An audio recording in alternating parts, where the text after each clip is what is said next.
আসসালামু আলাইকুম প্রিয় দর্শক, অন্য মঞ্চে আলাপ চাইতায় আপনাদের সকলকে আমন্ত্রণ জানাচ্ছি। দর্শক, বাংলাদেশের যে রাজনীতি, অভ্যন্তরীণ রাজনীতি এবং এই রাজনীতিকে ঘিরে যে অস্থিরতা, এটি নয়াদিল্লি এবং ঢাকার সম্পর্কে প্রভাব ফেলেছে, এটি আমরা সবাই বুঝতে পারছি। এটি নিয়ে কথা বলেছেন ভারতে নির্বাসিত সাবেক প্রধানমন্ত্রী, আওয়ামী লীগ সভাপতি শেখ হাসিনা। তিনি বাংলাদেশে সংগঠিত সাম্প্রতিক যে হিংসাত্মক ঘটনা ঘটেছে এটি এবং এর পেছনের কারণ এটি ব্যাখ্যা করেছেন তার মতো করে। তার মতে অন্তর্বর্তী সরকারের অযোগ্যতার কারণেই বাংলাদেশে হিংসাই এখন স্বাভাবিক ঘটনা হয়ে উঠেছে। দুই দেশের সম্পর্কের অবনতির জন্য তিনি অন্তর্বর্তী সরকারের প্রধান উপদেষ্টা মোহাম্মদ ইউনূসকে দায়ী করেছেন। এই কথাগুলো তিনি বলেছেন ভারতের সংবাদ সংস্থা এএনআই কে ইমেইলে দেওয়া এক সাক্ষাৎকারে, এবং এই সাক্ষাৎকারের উপর ভিত্তি করে আনন্দবাজার পত্রিকা কলকাতার তারা এই সংবাদটি ছেপেছে। ভারত বাংলাদেশ সম্পর্কের সাম্প্রতিক নেতিবাচক যে সম্পর্ক বা নেতিবাচকতা, এটি নিয়ে শেখ হাসিনা বলেছেন সম্পর্কের অবনতি পুরোপুরি ইউনূসের তৈরি। ইউনূস সরকার ভারতের বিরুদ্ধে বিবৃতি দিচ্ছে, সংখ্যালঘুদের রক্ষা করতে ব্যর্থ হচ্ছে এবং চরমপন্থীদের বিদেশ নীতি নির্ধারণ করার সুযোগ দিচ্ছে। শেখ হাসিনা বলেছেন ইউনূসের মদতপুষ্ট চরমপন্থীরাই ভারতীয় দূতাবাসের সামনে মিছিল করেছে, আমাদের সংবাদপত্রগুলোর অফিসে হামলা করেছে, প্রথম আলো ডেইলি স্টারের কথা নিশ্চয়ই তিনি বুঝিয়েছেন, সংখ্যালঘুদের মেরেছে, আমাকে আমার পরিবারের সদস্যদের প্রাণ রক্ষায় দেশ ছাড়তে বাধ্য করেছে। দর্শক, এই ঘটনাগুলো আমরা জানি, তারপরও তিনি যখন বলেন বাংলাদেশের বিষয় নিয়ে এটি আলোচনায় রাখা দরকার এ কারণেই, তাহলে আমরা রাজনীতির করণীয়টি আসলে বুঝতে পারবো। ইউনূস সাজাপ্রাপ্ত অপরাধীদের জেল থেকে ছেড়ে দিয়ে হাতে ক্ষমতা তুলে দিয়েছেন বলেও অভিযোগ করেছেন শেখ হাসিনা। তিনি বলেন ভারত বাংলাদেশের বিশ্বস্ত বন্ধু এবং বহু দশকের সঙ্গী। বৈধ সরকার প্রতিষ্ঠিত হলে বাংলাদেশ ভারতের সঙ্গে বাস্তববাদী বোঝাপড়ার রাস্তায় ফিরবে। এটি তার প্রত্যাশা যে আগামীতে যে নির্বাচন যদি হয়, নির্বাচনে যেই দলই বিজয়ী হয়ে আসুক না কেন, তিনি প্রত্যাশা করেন সেই দলের সঙ্গে ভারতের সম্পর্ক স্বাভাবিক হয়ে যাবে। ভারতের তরফ থেকেই এমন ধারণা পেয়েছি আমরা ইতিপূর্বে, তারা বলেছে নির্বাচিত সরকারের সঙ্গে তারা কাজ করবে। যাই হোক, এদিকে গতকাল রবিবার ভারতের পররাষ্ট্র মন্ত্রণালয়ের মুখপাত্র রণধীর জয়সওয়াল এক বিবৃতিতে বলেছেন বাংলাদেশের পরিস্থিতির দিকে তারা নিবিড়ভাবে নজর রাখছে। বাংলাদেশের কর্তৃপক্ষের সঙ্গে যোগাযোগ রেখে চলেছেন ভারতের সংশ্লিষ্ট দায়িত্বপ্রাপ্তরা। সংখ্যালঘুদের উপর যে হামলা হয়েছে এটিতে তারা উদ্বেগ জানিয়ে, মানে ময়মনসিংহের যে ঘটনা, দীপুর নৃশংস হত্যাকাণ্ডে অপরাধীদের বিচারের আওতায় আনার দাবিও জানিয়েছে ভারত। দিল্লির এই বিবৃতির কয়েক ঘন্টার মধ্যেই আমরা দেখেছি পাল্টা বিবৃতি দিয়েছে আমাদের পররাষ্ট্র মন্ত্রণালয়। আমাদের পররাষ্ট্র উপদেষ্টা তৌহিদ হোসেন সাংবাদিকদের সঙ্গে ব্রিফিং এ এইসব নিয়ে কথা বলেছেন। ময়মনসিংহের ঘটনায় নয়াদিল্লির দেওয়া বিবৃতি নিয়ে আপত্তি জানিয়েছে ঢাকা, মানে আমাদের পররাষ্ট্র মন্ত্রণালয়। এতে তারা বলেছে ভারতীয় কর্তৃপক্ষ বিষয়টিকে সংখ্যালঘুদের উপর হামলা বলছেন, আসলে এটি একটি বিচ্ছিন্ন ঘটনা। ময়মনসিংহের ঘটনায় সরকার দ্রুত পদক্ষেপ নিয়েছে বলছেন তৌহিদ হোসেন। তিনি বলেছেন ইতিমধ্যে অভিযুক্তদের গ্রেফতারও করা হয়েছে, সরকার গ্রেফতার করেছে। কিন্তু ঘটনা জটিল হয়েছে অন্য একটি ঘটনায়। দিল্লিতে বাংলাদেশ হাই কমিশনের সামনে এসে 20-25 জন বা 25-30 জন ভারতীয় বাংলাদেশ বিরোধী স্লোগান দিয়েছে। হাই কমিশনের সামনে এসে নানান হুমকি ধুমকিও তারা দিয়েছে বলে গণমাধ্যম সূত্রে জানা গেছে। এটি নিয়েও তৌহিদ হোসেন কথা বলেছেন। আমার প্রশ্ন হলো যে দিল্লিতে কূটনৈতিক এলাকার ভিতরে যেখানে বাংলাদেশ হাই কমিশন অবস্থিত, সেটা তো খুব নিরাপদ স্থান বলে আমরা জানি। চাণক্যপুরী অনেকগুলো ডিপ্লোম্যাটিক ব্লক পেরিয়ে বাংলাদেশ হাই কমিশন তার অফিস, সেখানে এরকম একটি সেন্সিটিভ জায়গায়, এরকম একটি নিরাপত্তা বলয়ে বেষ্টিত জায়গায় কিভাবে হিন্দু চরমপন্থীরা হাই কমিশনের সামনে পর্যন্ত আসতে পারলো? এই প্রশ্নটা তৌহিদ হোসেন তুলেছেন। বলেছেন তার মানে তাদের আসতে দেওয়া হয়েছে, এটা মোটেই প্রত্যাশিত নয়। আসতে দেওয়া হয়েছে মানে সরকারের তরফ থেকে বা কোন সংশ্লিষ্ট কর্তৃপক্ষের তরফ থেকে তারা এই অনুমোদনটুকু পেয়েছে, কিন্তু এটি হওয়ার কথা নয়।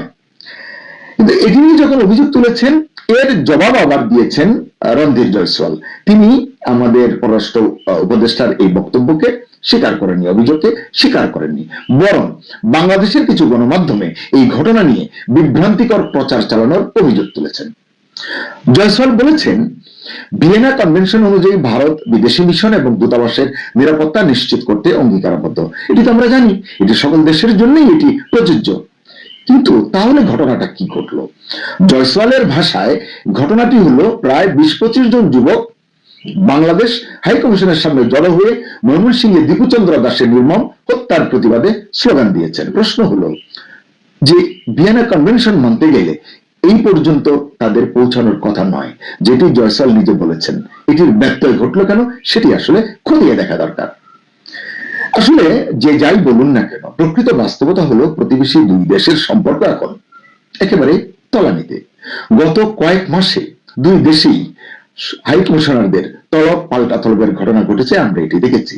এটি কাঙ্ক্ষিত নয় এবং সামনে কি অপেক্ষা করছে এটিও আসলে এই মুহূর্তে বলা মুশকিল। প্রিয় দর্শক, রাজনীতি চলতে থাকবে, কূটনীতি চলতে থাকবে, কিন্তু এর ভেতর দিয়ে যে তিক্ততা এসেছে এটি দূরীভূত হোক, এটি আমরা প্রত্যাশা করি। তবে এই কন্টেন্টে আপনাদের সঙ্গে আমি আরো দুই একটি তথ্য যোগ করতে চাই, শেয়ার করতে চাই। দৈনিক প্রথম আলোতে দুটি লেখা আমি পড়েছি, তার সংক্ষিপ্ত সার একেবারে সংক্ষিপ্ত করে আপনাদের সঙ্গে শেয়ার করব। মুক্তিযুদ্ধকালীন বাংলাদেশ সরকারের প্রধানমন্ত্রী তাজউদ্দিন আহমদের মেয়ে শারমিন আহমদ তার একটি লেখায় লিখেছেন, প্রথম আলো ও ডেইলি স্টারের অফিসে আগুন জ্বলল দাউ দাউ করে। ছায়ানট ইন্দিরা গান্ধী সাংস্কৃতিক কেন্দ্র, উদীচী সহ বহু সাংস্কৃতিক ও প্রগতিশীল প্রতিষ্ঠান আক্রান্ত হলো পরিকল্পিত তাণ্ডবে। বঙ্গবন্ধুর 32 নম্বরের ঐতিহাসিক বাসভবনের অবশিষ্টাংশের উপর চালানো হলো তৃতীয় দফা বুলডোজার হামলা। আইন শৃঙ্খলা রক্ষাকারী বাহিনী বরাবরের মতোই ছিল নীরব দর্শক। এই ঘটনাগুলো বিচ্ছিন্ন নয়, লিখেছেন শারমিন আহমদ। তিনি বলছেন, এগুলো সুপরিকল্পিত ষড়যন্ত্রের অংশ, যার লক্ষ্য জাতীয় নির্বাচন বানচাল করা এবং একটি সহিংস বিভাজনমূলক পরিবেশ সৃষ্টি করা। আরেকটি লেখা থেকে একটু অংশ পড়ে শোনাতে চাই। শিক্ষক এবং রাজনৈতিক বিশ্লেষক সালাউদ্দিন আহমেদ তিনি লিখেছেন, দেশে একটি গোষ্ঠী মানে উগ্রবাদী গোষ্ঠীকে তিনি চিহ্নিত করেছেন, ক্রমে নিজেদের জনগণের অভিভাবক হিসেবে প্রতিষ্ঠা করার চেষ্টা করছে। এই প্রবণতা শুধু উদ্বেগজনক নয়, এটা সরাসরি স্বাধীনতা ও বহুত্ববাদের বিরুদ্ধে। মানে তার বড় লেখাটি থেকে আমি সংক্ষেপে পড়ছি। তিনি লিখেছেন, প্রথম আলো ও দ্য ডেইলি স্টারের উপর সন্ত্রাসী হামলাকারীদের পরিচয় নতুন করে চেনার কিছু নেই। বিজয়ের মাসে মুক্তিযুদ্ধের চেতনা ও বিজয় ধ্বনি তুলে ধরে যে গণমাধ্যমগুলোর প্রতি তাদের ক্ষোভের প্রধান কারণ, সেটিও স্পষ্ট। তিনি লিখেন, হাদির মৃত্যুতে আয়োজিত এক সভায় রাকসু ভিপি ও শিবির নেতা মোস্তাকুর রহমান প্রকাশ্যে ঘোষণা দেন, প্রথম আলো ও দ্য ডেইলি স্টার অবশ্যই বন্ধ করতে হবে। জাহাঙ্গীরনগর বিশ্ববিদ্যালয়ের এক শিবিরের নেতা বলেন, বাম সহভাগী ছায়ানট ও উদীচীকে তছনছ করলেই বাংলাদেশের প্রকৃত স্বাধীনতা অর্জিত হবে। তারা বলেন, রাজনৈতিক লড়াই করে প্রকৃত স্বাধীনতা সম্ভব নয়, তাই প্রতিপক্ষকে ধ্বংস করেই জয় ছিনিয়ে নিতে হবে। সালাউদ্দিন লিখেছেন, ঘোষণা দিয়েই হামলাকারীরা এসেছে। এ সময় সাংবাদিকেরা সরকারের সর্বস্তরে যোগাযোগ করেছেন, সরকার থেকে কেউ এগিয়ে আসেনি। অধ্যাপক আনু মোহাম্মদ বলেছেন, হামলার সময় সরকারের নীরবতা ছিল বিস্ময়কর। অন্য রাজনৈতিক দলগুলোর ভূমিকাও হতাশাজনক, বলছেন সালাউদ্দিন আহমেদ। তিনি লিখেছেন, বিএনপি সবকিছুতে নির্বাচন বানচালের আলামত খুঁজে পায়, কিন্তু তারা বুঝতে পারেনি যে এই হামলা তার চেয়েও ভয়াবহ। বিএনপির কোন বড় নেতা সেদিন এগিয়ে আসেনি এই দুটি সংবাদপত্র রক্ষায়। সবাই বিবৃতি দিয়েছেন, এমনকি জামাত ইসলামীও। কেউ কেউ পরদিন এসে ধ্বংসস্তূপের সামনে দাঁড়িয়ে ছবি তুলেছেন। তার সমাপনী কথাগুলো খুব যুক্তিপূর্ণ, গুরুত্বপূর্ণ। জানি না কবে আমরা এসব কথার তাৎপর্য বুঝতে পারবো। তিনি লিখেছেন, এদেশে বহু আন্দোলনের ছাত্ররা নেতৃত্ব দিয়েছে, জয় এনে দিয়েছে এবং সেই জয় জনগণের হাতে তুলে দিয়ে আবার তারা পড়াশোনায় ফিরে গেছে। কিন্তু এবার যারা আন্দোলনের মাধ্যমে জয় দাবি করছে, তারা প্রতিনিয়ত সেই জয়ের নতুন নতুন সীমারেখা টানছে। দর্শক, অত্যন্ত গুরুত্বপূর্ণ কথা, জয়ের নতুন নতুন সীমারেখা টানছে।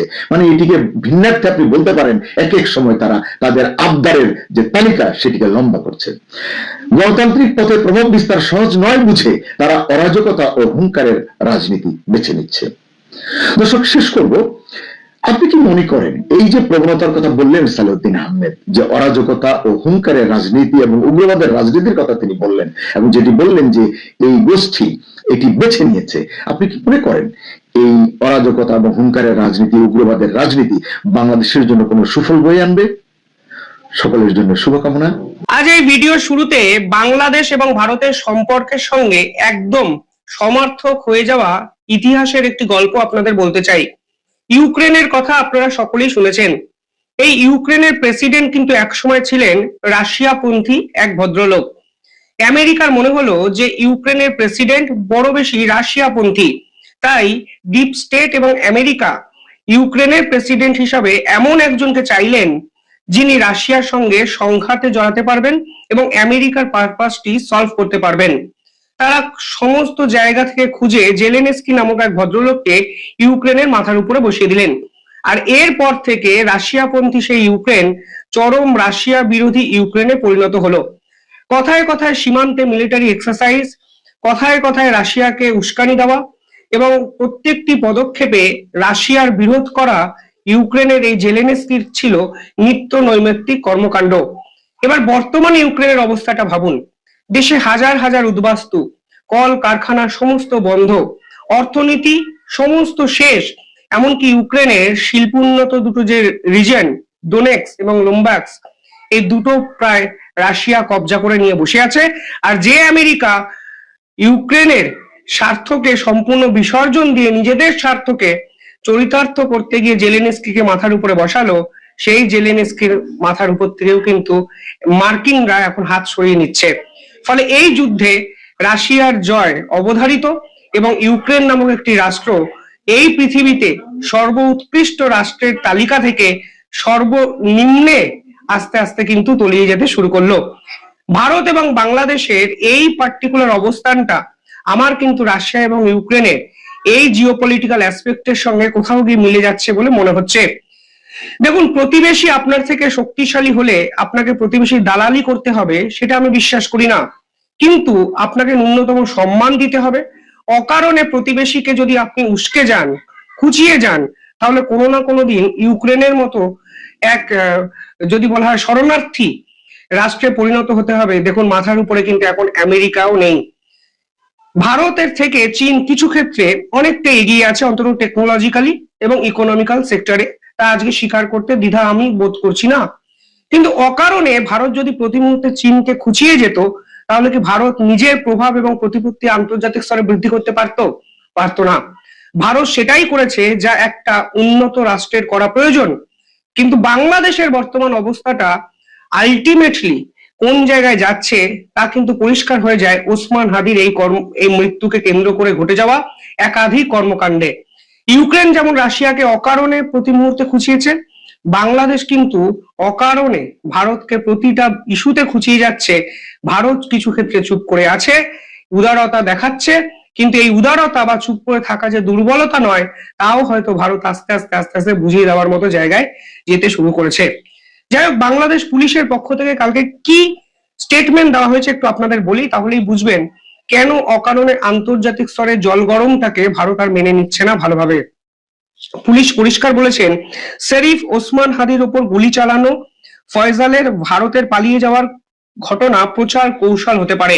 দেখুন, আমি যমুনা টিভির আপনাকে একটি স্ক্রিনশট দেখাচ্ছি। ভারতের কোনো মিডিয়া নয়, যেন ভারতীয়রা কিংবা বাংলাদেশিরা এটাকে ভুয়ো ভুয়ো মিথ্যা মিথ্যা বলে দাগিয়ে দিতে পারেন। তিনি বলছেন এটা প্রচার কৌশল হতে পারে, এখনো সবশেষ অবস্থা নিশ্চিত নয়, বিভিন্নভাবে গোয়েন্দারা কাজ করে যাচ্ছে। এবং একাধিক বাড়িতে তিনি স্বীকার করেছেন এই যে প্রধান অভিযুক্ত ফয়সাল তিনি ভারতে পালিয়ে গেছেন, এই সংক্রান্ত কোনো তথ্য বাংলাদেশ গোয়েন্দা দপ্তর, বাংলাদেশ পুলিশের হাতে নেই।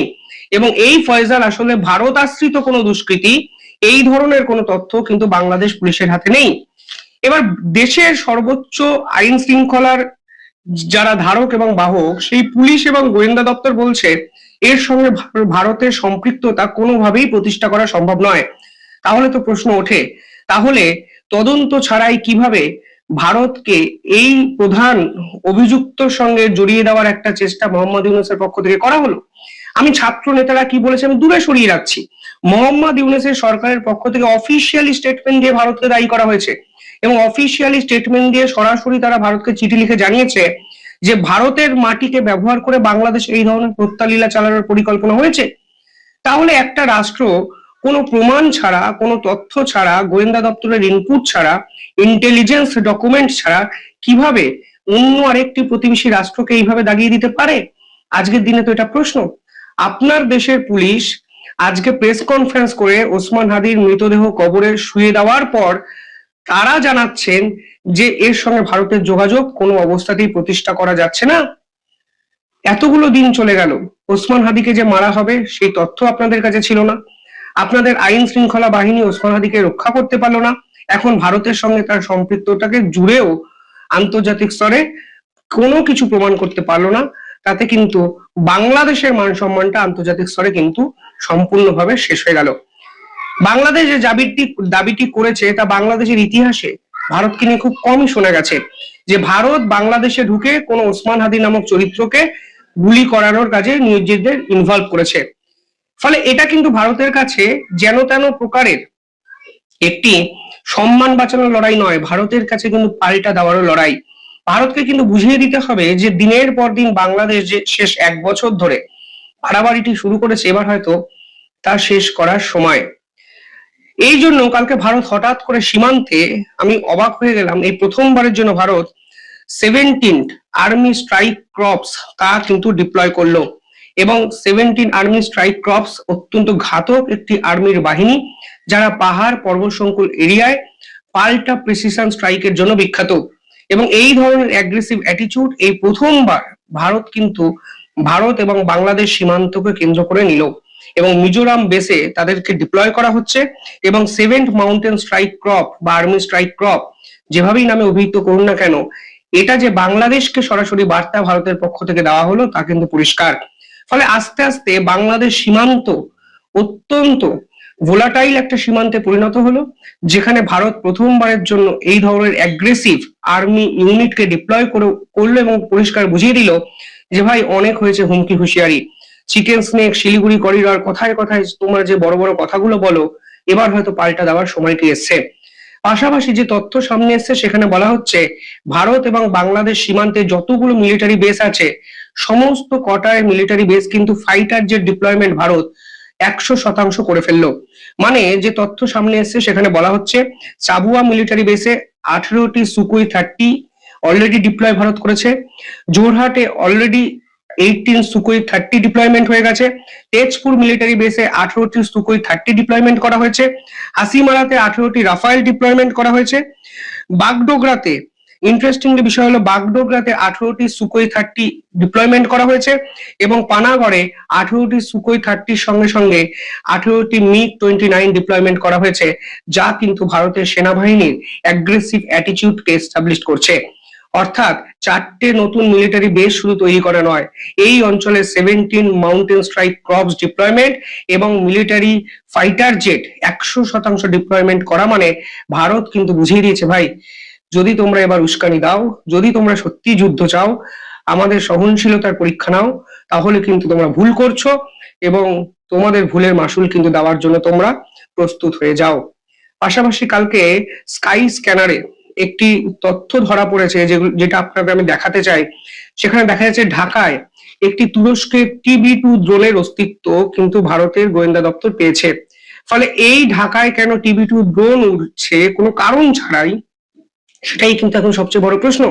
এবং ঢাকা থেকে কলকাতা সবচেয়ে কাছের যদি শহর ধরেও নিই, তাহলে এই TB2 ড্রোন কি কোনো সার্ভেলেন্সের জন্য ব্যবহার হয়েছে, এই প্রশ্ন কিন্তু কালকে দিনভর বিভিন্ন মাধ্যমে উঠলো। ফলে সব মিলিয়ে ভারত বাংলাদেশের পরিস্থিতি অত্যন্ত জটিল জায়গায় চলে গেল এবং জটিল জায়গায় কিন্তু নিয়ে গেল বাংলাদেশ। এবং বিশ্বাস করুন, এই অরেঞ্জ রেভলিউশন যেমন ইউক্রেন করতে গিয়ে আজকে এক ধ্বংসস্তূপে পরিণত হয়েছে দেশটি, ঠিক সেরকম ভাবে ইসলামিক রেভলিউশন করতে গিয়ে বাংলাদেশ কোন দিকে যাচ্ছে তা আপনারা সহজেই বুঝতে পারলেন। কিন্তু ইন্টারেস্টিংলি যে প্রশ্ন আজকে উঠছে, যে যাদের কাছে কোনো গোয়েন্দার আউটপুট নেই, ইনপুট নেই, কিছুই নেই, তথ্য নেই, ডকুমেন্ট নেই, পুলিশের কাছে কোনো প্রমাণ নেই, এত কিছু ডকুমেন্ট ছাড়াই, মানে কোনো কিছু ছাড়াই তারা কিভাবে এত বড় ব্লান্ডার করে ভারতকে ওসমান হাদির মৃত্যুর জন্য দায়ী করে দিলেন অফিসিয়ালি। এরপর ভারত কি বলে দেখার জন্য অপেক্ষা করতে হবে। দেখতে থাকুন দ্য ইন্ডিপেন্ডেন্ট বেঙ্গল।